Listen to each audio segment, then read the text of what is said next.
এর কারণে আমি মানুষ বেশি ভালো না।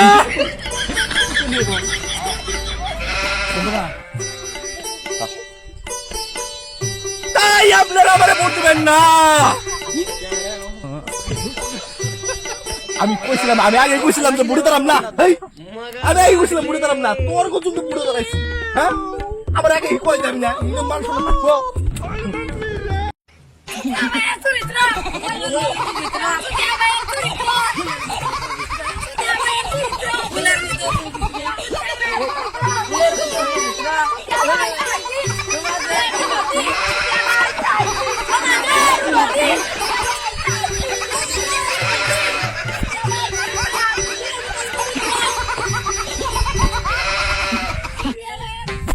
এই মঞ্চ তো সাজাইছে করা মঞ্চ, হ্যাঁ ওই তো ওটা কাম দিছিলাম।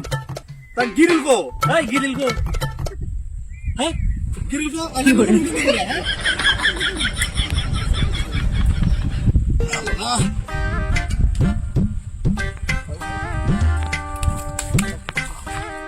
এই সাইডে বাসন দিন, দশটা পাগল হয়ে গেছে কাঁদতে নিয়ে। ভালো ভালো বাসন দিন।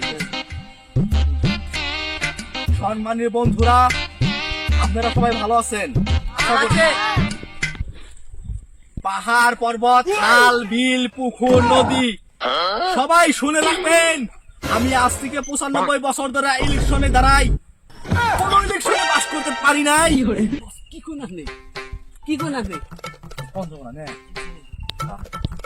এর কারণ আমি মানুষ বেশি ভালো না।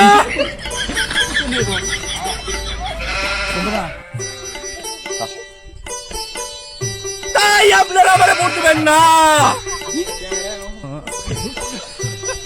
আমি কইছিলাম, আমি আগে কইছিলাম যে বুড়ি দাঁড়াম না। আমি আগে কইছিলাম বুড়ি দাঁড়াম না, তোর কত বুড়ো দাঁড়াইছি। হ্যাঁ, আমার আগে কই যাবি না, মানুষ থাকবো। তাই আমারে ভোট দিবেন, আমি মানুষ ভালো। তো আমার যদি বুড়ে উঠাতে পারেন,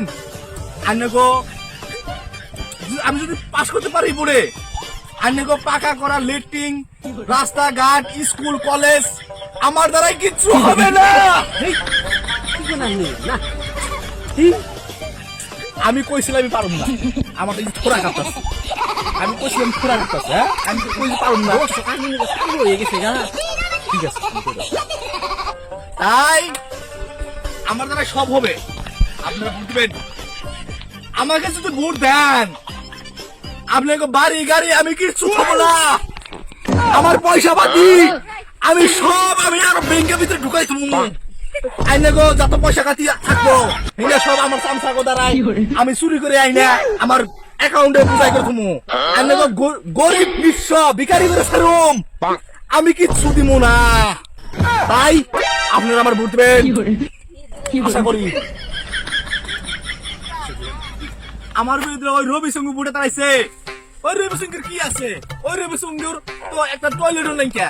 ও একবার আহে আমার লেট্রিং এ, আমার বউ আমার লেট্রিং একবার আহে। ওর বাড়িতে চাল থাকে না, ডাল থাকে না, এটা তো আমি কি দেই? হ্যাঁ, আমার বউ যাই নুন চাই, ডাল চাই, চেনি চাই, সব একবার থেকে নিয়ে আসে। ও আমার বাজার করে খাওয়ায়, আমার তো কিছুই নাই। তাই আমার বুঝবেন, আপনাকে ইনশাল্লাহ আমি কিচ্ছু দিব না। আমার দ্বারাই আপনারা কোনো দাবি কিচ্ছু রাখবেন না। আমি যদি উঠতে পারি, আমি 4 চাকা গাড়ি নিয়ে হোম, 4 চাকা গাড়ি নিয়ে আইনে গো ঘর বাড়ি সব কিচ্ছু থমু না, অ্যাক্সিডেন্ট করে সব বাইরে হাঁটবো। আমার দ্বারা আপনি কিছু আশা করবেন না। ইনশাল্লাহ আজকের এই বক্তব্যটা এইখানে রাখছি, আপনি আমাকে বুঝবেন না।